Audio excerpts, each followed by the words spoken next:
Hey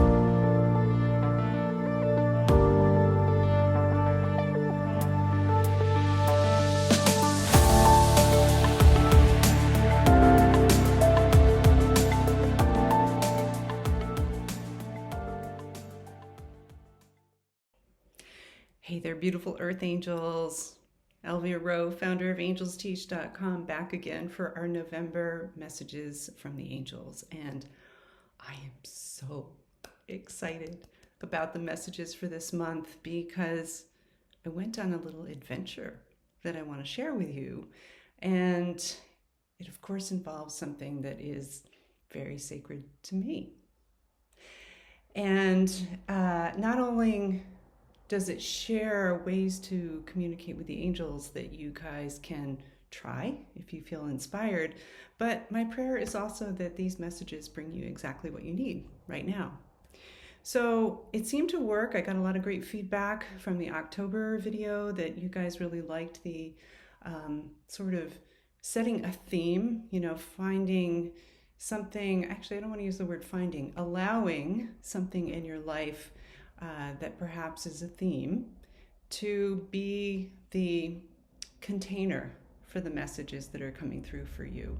So we're going to start here with just take a moment to breathe with the angels and just receive whatever situation, relationship, situation, whatever it is that's going on in your life to come into your consciousness. And if nothing specific is flowing forward, that's totally cool. It just means that, there's not a need for that right now, but there's still a message here for you. So, where did I go?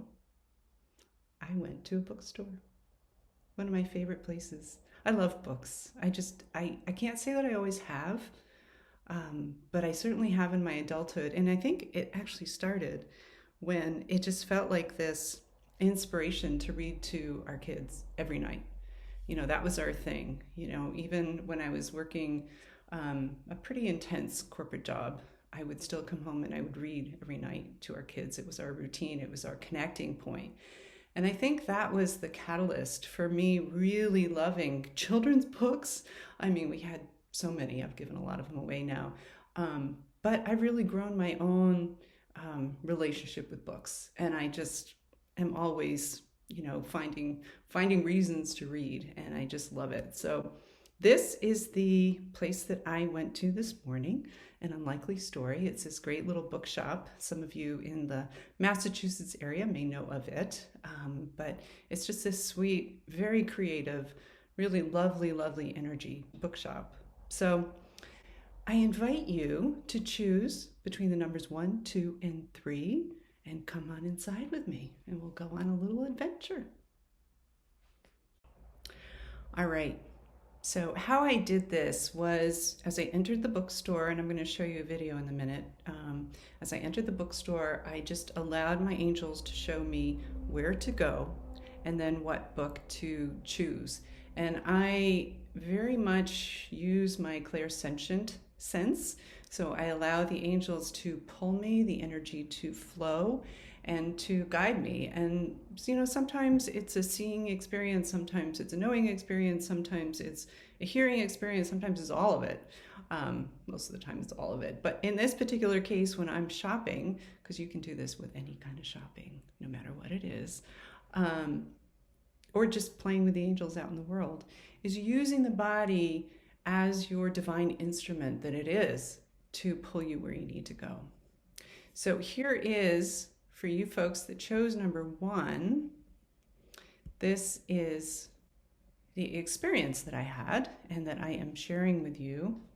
I was drawn to the first table in the bookshop, and you will see that is called The Annual Migration of Clouds is the name of the book. And just as I pulled the book, I was also drawn to a specific page. And this is the page that came forward with a message for you, number 1, folks. So you will see that this book, The Annual Migration of Clouds, is a bit of a dark themed book. very realistic for our current times. A riveting look at a dire future. The climate crisis is real, and the annual migration of clouds is a must-read fiction. So for those of you who chose number one, there is something in your life that is feeling absolutely dire, overwhelming, difficult. A dark night of the soul even comes to mind as I think about the message for you guys. And the specific page, which is right here, what I'm drawn to most is this sentence, "It isn't fair."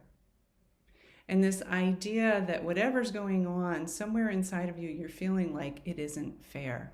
And you're wondering if God is here. You know, you're wondering what part God has in the world and in your reality.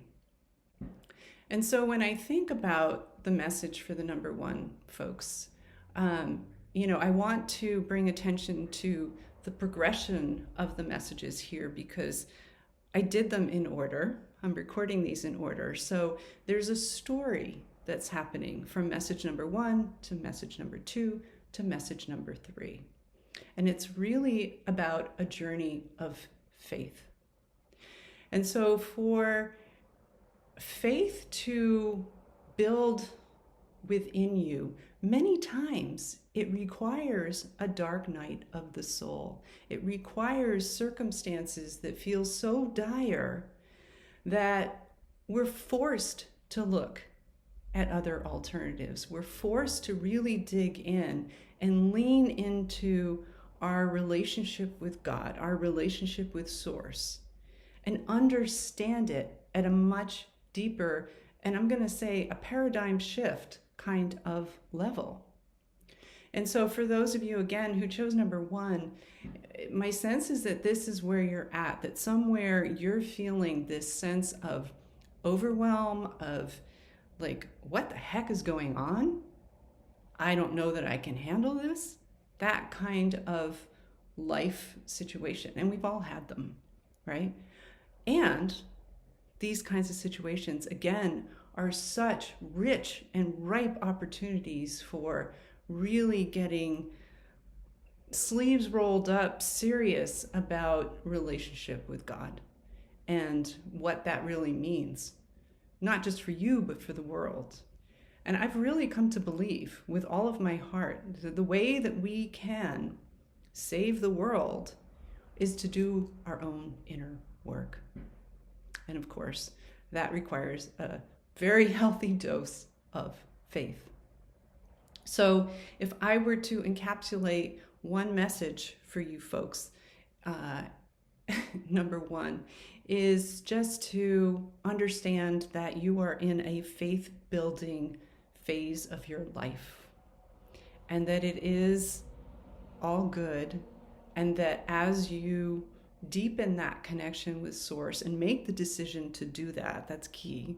Make the decision not to kind of wallow in the whatever it is, the drama of what's going on.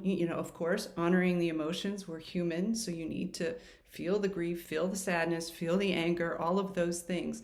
And at the same time, understand that you are on a journey of building your faith and choosing Source as your authority and your guide and your foundation, really. So it'll be interesting for you to see how this unfolds, because some of you may have actually chosen more than one. So to see how this progression happens, I think you'll find to be pretty interesting. Okay, so for our second message, this is the book that has come forward for us.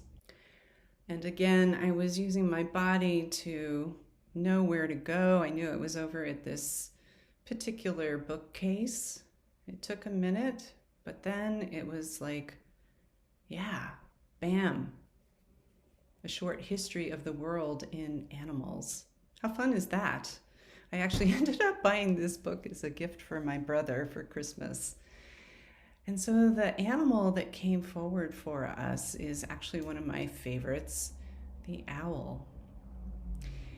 And the message from the owl is actually a reminder for us that we are not alone, that there are so many different ways that Spirit is supporting us and is giving us what we need in every given moment.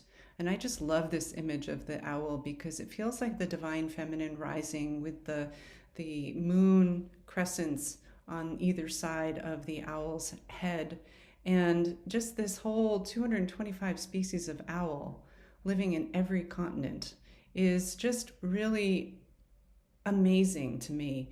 And again, a reminder that we are not alone. We may feel like we are, but we have support on the spirit level that is very, very strong. And going back to the page that's actually right before this one, it's talking about how the owl is a symbol of the goddess Athena, the daughter of Zeus, goddess of wisdom, military strategy, and handicraft, and the patron of Athens. So she very much brings us this message about not giving up the fight, about leaning into the wisdom that is inherent within each and every one of us. You know, so we have this progression from feeling in a dire situation to number 2, remembering that we have everything we need to go to battle. And when we talk about battle, when I talk about battle here, I'm talking about really defending ourselves from the ego and the forces that are trying, never can succeed, but trying to take us away from that faith, away from love. So the wisdom here from Athena, from the owl, is ancient wisdom. And again, that reminder that we're not alone, that we can always call upon, you know, we can, that's one of the things that the wings represent, not just for owls, but for angels, is that they are always available. They help us to elevate, to lift up to a higher consciousness.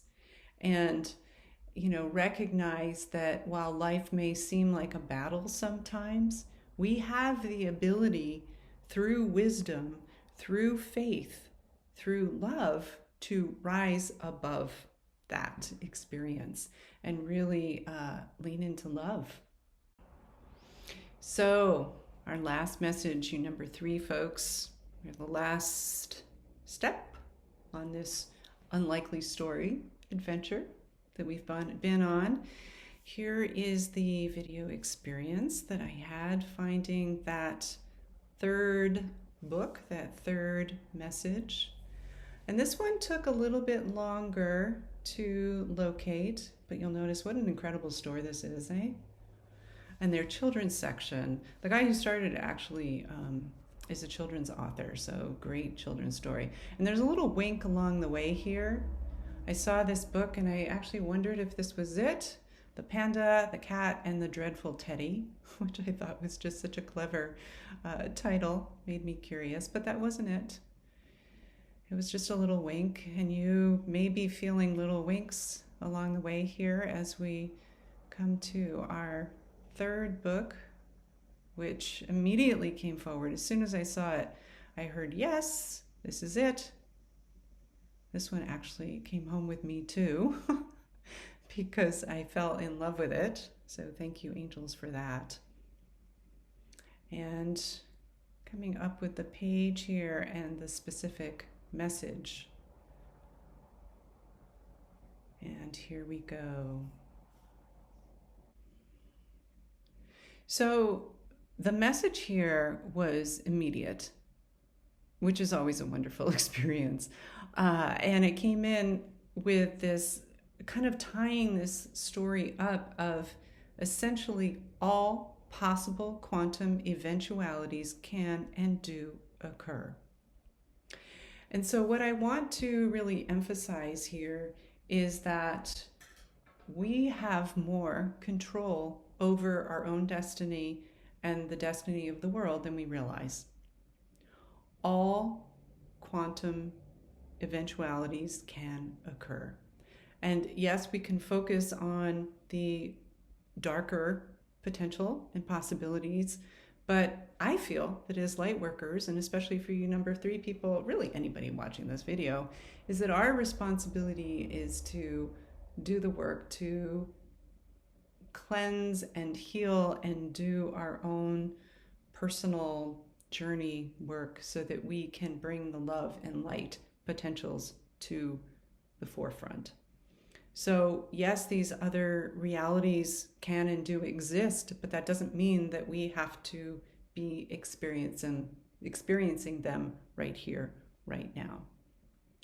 So again, this progression is just so beautiful because we start with this feeling like we're in a dire situation, remembering that we are so well supported by Spirit, by Source, by God, and that, as we go into battle against the ego, which honestly, even looking at it as a battle against the ego is counterproductive because that's giving authority to the ego, which, that's like a whole thing. But, using that terminology, the work is to disempower the ego and to empower the higher self, which brings us to message number 3, where we are empowered and creating the reality that is in the highest and best good, that is love-based and for the betterment of humanity, for the planet, for the animal queendom, for the plant kingdom, for all of life, and for ourselves. So if you chose number 3, this is really a reminder of the incredible power that you have to create. Every second of every day, you are creating. And just remembering, that power that you possess is creating your reality, your experience here on earth. And yes, be gentle when you might not be creating what seems like a happy experience. Be gentle with yourself, because beating yourself up is only going to perpetuate the problem. And it's so much about a journey of forgiveness, and trusting that you're exactly where you need to be right now. And going forward, just really leaning into love as best you can, because you deserve it. So, those are our messages for this month. I do pray that you got everything that you needed. And I do encourage you always, always, always take and own whatever messages are coming through you in this experience, because you are a magical, incredible, wise, intuitive being. So of course you're ongoing receiving messages from your angels as well. So with that, I do invite you to come on over to angelsteach.com, see what we've got going on over there. And in the meantime, so much love from me to you. Thank you for joining me on this magical bookworm adventure. Be well.